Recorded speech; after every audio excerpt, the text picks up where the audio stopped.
আসসালামু আলাইকুম। আজ মঙ্গলবার 10/9/24। আমি আছি কয়রা মদিনাবাদ লঞ্চ ঘাটের পাশে যে মিনি সুন্দরবন সেখানে। এখানে দেখুন কেওড়া গাছ, গোলপাতা, কেওড়া গাছ সহ সুন্দরবনের বিভিন্ন প্রজাতির যে গাছগুলো আছে সেগুলো এখানে রোপণ করা হয়েছে।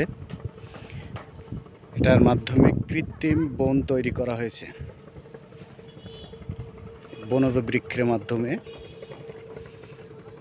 যে উপকূল রক্ষার্থে যে ভেড়িবাঁধের উপরে দাঁড়িয়ে আছি, এই ভেড়িবাঁধ রক্ষার জন্য এই নদীর চরে কৃত্রিম বন তৈরি করা হয়েছে। আর বনের পিছনেই দেখুন কপোতাক্ষ নদ।